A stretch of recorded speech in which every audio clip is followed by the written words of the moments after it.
నెల్లూరు జిల్లా ఏస్పేట దర్గా వ్యవహారం రాష్ట్ర రాజకీయాల్లోనే కాకుండా మతపరమైన వర్గాల్లోనూ తీవ్ర చర్చకు దారితీసింది.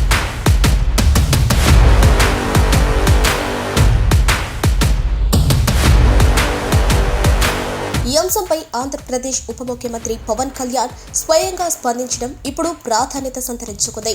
ఇస్లాం మత పెద్దలు చేసిన ఫిర్యాదును పరిగణలోకి తీసుకున్న డిప్యూటీ సీఎం పవన్ కళ్యాణ్ దర్గా నిర్వహణలో జరుగుతున్న పరిణామాలపై ఆందోళన వ్యక్తం చేశారు. ముఖ్యంగా ఫోక్సో కేసులో ఆరోపణలు ఎదుర్కొంటున్న వ్యక్తికి దర్గా వ్యవహారాల బాధ్యతలు అప్పగించడంపై తీవ్ర అభ్యంతరం వ్యక్తం చేశారు.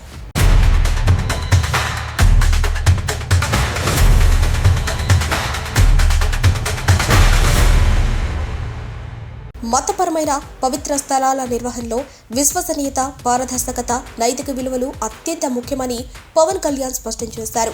ఏ మతానికి చెందిన పవిత్ర స్థలమైనా దాని గౌరవం, పవిత్రత కాపాడటం ప్రభుత్వ బాధ్యత అని పేర్కొన్నారు. నేపథ్యంలో దర్గా పవిత్రతకు ఎలాంటి భంగం కలగకుండా వెంటనే చర్యలు తీసుకోవాలని సంబంధిత వక్ఫ్ అధికారులకు ఆయన ఆదేశాలు జారీ చేశారు.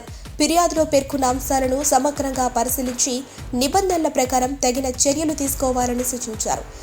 సోషల్ మీడియా వేదిక ఎక్స్ ద్వారా స్పందించిన డిప్యూటీ సీఎం మతపరమైన సంస్థల నిర్వహణలో ప్రజల విశ్వాసాన్ని కాపాడటం అత్యంత అవసరమని పేర్కొన్నారు. ఆరోపణలు ఎదుర్కొంటున్న వ్యక్తులు మత సంస్థల నిర్వహణలో ఉండటం వల్ల భక్తుల మనోభావాలు దెబ్బతినే అవకాశం ఉందని ఆయన అభిప్రాయపడ్డారు. ఈ అంశంపై మత పెద్దలు కూడా తమ ఆందోళనను వ్యక్తం చేస్తూ దర్గా పవిత్రతను కాపాడాలని ప్రభుత్వాన్ని కోరారు. దర్గా నిర్వహణలో పారదర్శకత ఉండాలని, భక్తుల విశ్వాసాలకు భంగం కలగకుండా చర్యలు తీసుకోవాలని విజ్ఞప్తి చేశారు. డిప్యూటీ సీఎం పవన్ కళ్యాణ్ జోక్యంతో ఇప్పుడు ఏస్పేట దర్గా వ్యవహారం రాష్ట్ర వ్యాప్తంగా చర్చనీయాంశంగా మారింది. సంబంధిత అధికారులు ఎలాంటి నిర్ణయం తీసుకుంటారు, దర్గా నిర్వహణలో ఎలాంటి మార్పులు చోటు చేసుకుంటాయి అన్న అంశాలపై అందరి దృష్టి నెలకొంది. మతపరమైన పవిత్ర స్థలాల గౌరవాన్ని కాపాడాల్సిన అవసరాన్ని మరోసారి గుర్తు చేస్తూ పవన్ కళ్యాణ్ చేసిన ఈ జోక్యం ఇప్పుడు రాజకీయ, సామాజిక వర్గాల్లో హాట్ టాపిక్ గా మారింది.